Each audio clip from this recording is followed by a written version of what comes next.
सम्पूर्णमा नमस्ते। अब एकछिन यो फोटो हेर्नुहोस्, कसलाई के याद आयो?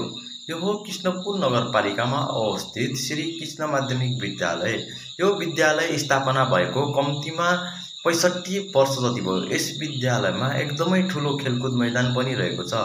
लगभग 64 वर्षसम्म यस विद्यालयमा खेलकुद गर्न समेत मिल्थ्यो भने लगभग 1 वर्ष भयो यस विद्यालयले पूर्ण रूपमा खेल खेल्न बन्द गराएको छ।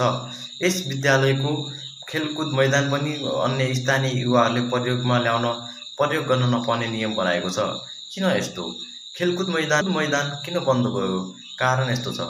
एक दिन साँझपख स्थानीय युवाहरू खेलकुद मैदानमा गेम खेल्दै थिए। एक्कासी अन्य ठाउँका युवाहरू त्यहाँ प्रवेश भएर केही लफडा पनि भयो। त्यो लफडा पुलिस चौकीसम्म पुगेको थियो।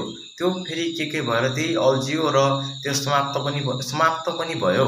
त्यस विद्यालय प्रशासनले खेलकुद मैदान बन्द गर्ने निर्णय गरेर त्यस पश्चात त्यो मैदान बन्द पनि भयो र यहाँका स्थानीय युवाहरूले कैयौं पटक विद्यालय प्रशासनसँग आग्रह पनि गरे। के आग्रह गरे भने हामी अबबाट केही गल्ती पनि गर्दैनौँ, लफडा पनि गर्दैनौँ।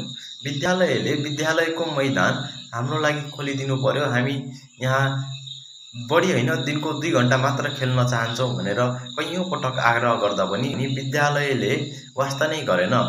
यहाँ खेलकुद बन्द मात्र भएन कि कैयौं युवाहरूको भविष्य र तिनीहरूको सपना नै बन्द भयो। कैयौं खेलाडीहरू यही कृष्ण माध्यमिक विद्यालयको मैदानबाट राष्ट्रिय र क्षेत्रीयसम्म पनि आफ्नो पहिचान र अब्बल खेल प्रदर्शन गर्दै आइरहेका छन्। उहाँहरू पनि भविष्यको कर्णधार भए झैं उहाँले विद्यालयको मैदान बन्द गरेसँगै उहाँको सपनाहरू पनि बन्द भए। यहाँ कुनै एउटा गेम मात्र खेलिने थिएन। यहाँ फुटबल, क्रिकेट, भलिबल जस्ता थुप्रै गेमहरू खेलिन्थ्यो। यहाँ लगभग 40-50 जनाको उपस्थितिमा गेमहरू सञ्चालन भइरहेको थियो र खेलहरू स्थानीय युवाहरू खेलिरहन्थे। अब म आज 2082 3 महिना 9 गते के भयो त? साँझपख स्थानीय युवाहरूले हामी विद्यालयमा खेलकुद खेल्छौँ र हामीलाई विद्यालयको खेलकुद मैदान प्रदान गर्नुहोस् भन्दा पनि विद्यालयले वास्ता नगरेपछि युवाहरू हामी खेलकुद खेल्छौँ भनेर मैदानमा प्रवेश गरे। मैदानमा प्रवेश गरे लगत्तै विद्यालय प्रशासनले यो कुरा थाहा पायो र विद्यालय प्रशासनले तुरुन्त नेपाल प्रहरीलाई पठायो। नेपाल प्रहरीले त्यहाँ उपस्थित भएका युवाहरू लगायत म पनि थिएँ। त्यहाँ उपस्थित भएका युवाहरूलाई विद्यालयबाट बाहिर जान आग्रह गरेर सम्पूर्ण युवाहरू बाहिर पनि गए। प्रहरी नै बोलाउनु पर्ने गरी हामीले त्यत्रो ठुलो अपराध गरेका थियौँ र कि हामीले विद्यालय नै बेचेका थियौँ।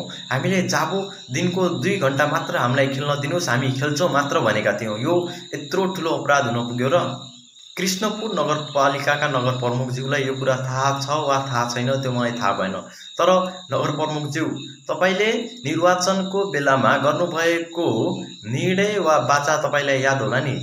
प्रत्येक वडामा एउटा खेलकुद मैदान निर्माण गर्छु भन्नुभएको थियो। तर यहाँ विडम्बना, तर यहाँ भएको खेलकुद मैदान पनि हामी युवाहरूबाट खोसिँदैछ। यस कुरामा तपाईले बोल्नुपर्छ र तपाईले यसको जवाब दिनुपर्छ नगर प्रमुखज्यू। त्यसैगरी वडा अध्यक्षज्यूलाई पनि हामीले यस कुराको जवाब दिनुपर्छ भन्ने हामीलाई लागिरहेको छ। तपाईहरूले युवाको अधिकार खोज्नु भनेको उहाँहरूको भविष्य अन्धकार बनाउनु सरह हो। हामी यो कुरा किन बुझ्दैनौँ? खेलकुद भनेको नै स्वस्थ रहनु हो। यदि कुनै कुराले पनि स्वस्थ हामीले राख्दछ भने त्यो कुरा हो खेलकुद। मलाई फेरि अचम्म लाग्छ। के अचम्म लाग्छ भने विद्यालयका केही जिम्मेवार व्यक्तिहरूले विद्यालयमा तोडफोड हुन्छ, हामी विद्यालय खोल्दैनौँ, हामी विद्यालयको मैदान तपाईहरूलाई दिँदैनौँ भन्दा मलाई अचम्म लाग्छ। के विद्यालयमा बोट बिरुवाहरू छन् र तोडफोड हुनलाई? के विद्यालयको भवन सिसाबाट बनाएको छ र? के विद्यालयमा फुलहरू छन् र? केवल विद्यालयमा छन् त भवन र खेल मैदान। खेल खेल्दाखेरि कुनै पनि बलले लागेर न भवन फुट्छ न खेल मैदान नै सकिन्छ। यो कुरा विद्यालय प्रशासनले किन बुझ्दैन?